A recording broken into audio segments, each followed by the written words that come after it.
VR Arms and ITIL. Coming home to Seattle. हाय, मेरा नाम उपासना है और आप देख रहे हैं द ललन टॉप का डेली फाइनेंशियल बुलेटिन खर्चा पानी।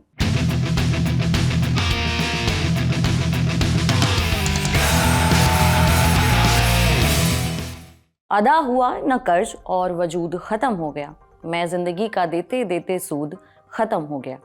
कर्ज के जाल में फंसे लोगों के दर्द को बनारसी शायर सैयद फरियाद अली ने कुछ इस तरह बयां किया है।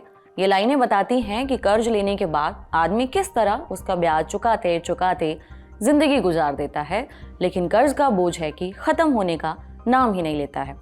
खबर है कि अपने सोने के गहने वगैरह गिरवी रखकर लोन लेने वाले लोग अपना कर्जा नहीं चुका पा रहे हैं।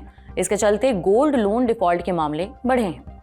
इंडियन एक्सप्रेस के पत्रकार जॉर्ज मैथ्यू की एक रिपोर्ट है। वो बताती है कि अपना सोना गिरवी रखकर लोन लेने वाले लोग बड़ी तादाद में अपना लोन वापस नहीं चुका पा रहे हैं।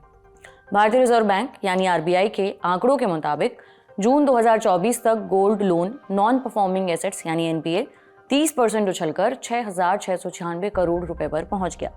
3 महीने पहले गोल्ड लोन एनपीए 5,149 करोड़ रुपए था।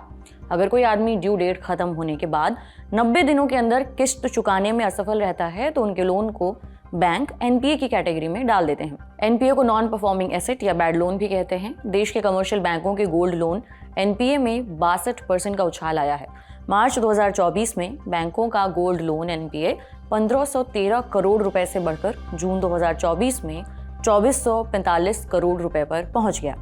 इसी तरह गैर बैंकिंग वित्तीय कंपनियां यानी कि एनबीएफसी के एनपीए में 24% का इजाफा हुआ है। अनुसूचित वाणिज्यिक बैंक या फिर शेड्यूल कमर्शियल बैंक उन्हें कहते हैं जो आरबीआई के नियम कायदों को पूरा करते हैं। इन बैंकों को आरबीआई से बैंक रेट पर कर्ज मिलता है। सहकारी बैंकों को छोड़कर ज्यादातर सरकारी और प्राइवेट छोटे और बड़े बैंकों की गिनती शेड्यूल कमर्शियल बैंक में ही होती है। वहीं एनबीएफसी का गोल्ड लोन एनपीए 3636 करोड़ रुपए से बढ़कर 4251 करोड़ रुपए तक पहुंच गया। एनबीएफसी भी कर्ज देने वाले संस्थान हैं, लेकिन ये बैंक नहीं होते हैं। ज्यादातर एनबीएफसी छोटे लोन देते हैं। एनबीएफसी छोटे धंधों को कर्ज देने के लिए आमतौर पर बैंकों से कर्ज लेती है। हालांकि इनकी फंडिंग के जरिए और भी कई तरीके होते हैं। अब जानते हैं कि लोग अपने जेवर या गहने रखकर कर्ज लेने के बाद अपना बकाया क्यों नहीं चुका पा रहे हैं। इंडियन एक्सप्रेस की ही एक रिपोर्ट में कहा गया है कि देश की धीमी होती अर्थव्यवस्था के चलते लोगों की कमाई घटी है। इस वजह से कर्ज लेने वाले लोग अपना लोन वापस नहीं चुका पा रहे हैं। इसके चलते गोल्ड लोन का बकाया काफी तेजी से बढ़ा है। रिपोर्ट बताती है कि चालू वित्त वर्ष के पहले 7 महीनों में यानी इस साल अप्रैल से लेकर अक्टूबर के बीच बैंकों ने गोल्ड लोन में 50% के आसपास का इजाफा देखा है। रिपोर्ट में कहा गया है कि सोना महंगा हुआ तो लोगों ने अपनी जरूरतों को पूरा करने के लिए गोल्ड लोन का सहारा लिया। गोल्ड लोन लेने वाले कई लोगों ने घरेलू खर्च, बच्चों की स्कूल की फीस भरने और इलाज के लिए पैसों का इंतजाम करने के लिए सोना गिरवी रख दिया। लेकिन जब कर्ज चुकाने की बारी आई तो वो चूक गए। कई लोगों ने जानबूझकर अपना कर्जा नहीं भरा क्योंकि उन्हें लगा कि ब्याज लगने के बाद उनके कर्ज की रकम सोने की गहनों की कीमत से ज्यादा थी। हालांकि कर्ज लेने वाले लोग इस बात से अनजान थे कि अगर उन्होंने अपना कर्जा नहीं चुकाया तो उनका क्रेडिट स्कोर कम हो जाएगा। सोने की कीमतें बढ़ने के कारण इस दौरान बड़ी संख्या में लोगों ने अपना गोल्ड गिरवी रखा है, जिसके चलते बैंकों का बकाया गोल्ड लोन बढ़ा है। अक्टूबर 2024 तक बैंकों का गोल्ड लोन बकाया 1,54,000 करोड़ के पार पहुंच गया। अगर बैंकों और एनबीएफसी का टोटल गोल्ड लोन बकाया कर दें तो ये रकम 3 लाख करोड़ से भी ज्यादा पहुंच जाती है। पिछले फाइनेंशियल ईयर यानी कि मार्च 2024 तक गोल्ड लोन के मद में बैंकों का कुल बकाया 1,02,562 करोड़ रुपए था। जैसा कि हमने अभी आपको बताया कि सोने के दाम अचानक से बढ़ने और लोगों की कमाई घटने की वजह से लोगों ने गोल्ड लोन लेना मुनासिब समझा। लेकिन अब ये जानते हैं कि और क्या वजहें हैं कि लोग गोल्ड लोन लेने वाले तेजी से बढ़ रहे हैं। दरअसल पिछले काफी वक्त से देश में कर्ज महंगा बना हुआ है, यानी कि बैंकों से लोन लेना महंगा है। कई बैंक अपने पर्सनल लोन पर 10 से लेकर 20% तक का ब्याज वसूल रहे हैं। ऐसे में अगर किसी को कर्ज लेना पड़ जाए तो किसी आफत से कम नहीं है। इस वजह से कई लोग गोल्ड ज्वेलरी गिरवे रखकर लोन लेना ज्यादा बेहतर समझ रहे हैं। देश के सभी बड़े और छोटे बैंकों ने गोल्ड लोन पर कम ब्याज दरों पर फटाफट लोन देना शुरू कर दिया है। माने लोगों के लिए पर्सनल लोन के मुकाबले गोल्ड लोन लेना काफी आसान और किफायती हो गया है। पर्सनल लोन के मुकाबले गोल्ड लोन पर ब्याज भी काफी कम है। गोल्ड लोन लेना काफी सुविधाजनक है। कोई भी आदमी जरूरत पड़ने पर अपने घर में रखे सोने के गहनों को गिरवी रखकर बैंक से गोल्ड लोन ले सकता है। गोल्ड लोन एनपीए बढ़ने से आरबीआई ने सख्ती बरतनी शुरू की है। आरबीआई ने गोल्ड लोन सेक्टर में जारी नियम कायदों का पालन करने का आदेश दिया है। आरबीआई ने बैंकों से कहा है कि गोल्ड लोन देते समय लोन टू वैल्यू रेशियो का पालन करें। साथ ही सोने के आभूषणों और आभूषणों की नीलामी के दौरान ट्रांसपेरेंसी ले आएं। हालांकि गोल्ड लोन देने वाली कंपनियों की अलग परेशानी है।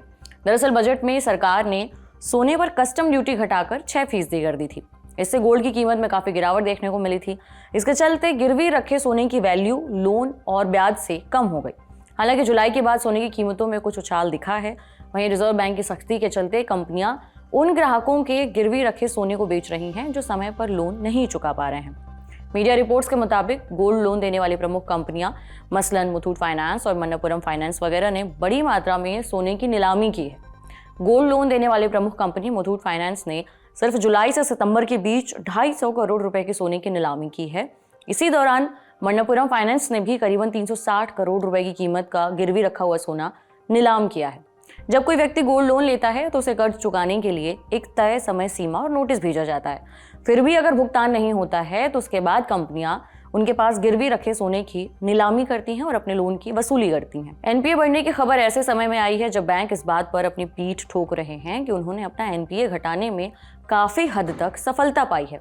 आरबीआई के आंकड़ों के मुताबिक बैंक का मार्च 2022 में टोटल एनपीए 7 लाख करोड़ रुपए के आसपास पहुंच गया था, जो कि मार्च 2024 में घटकर करीबन 4.5 लाख करोड़ के आसपास आ गया है।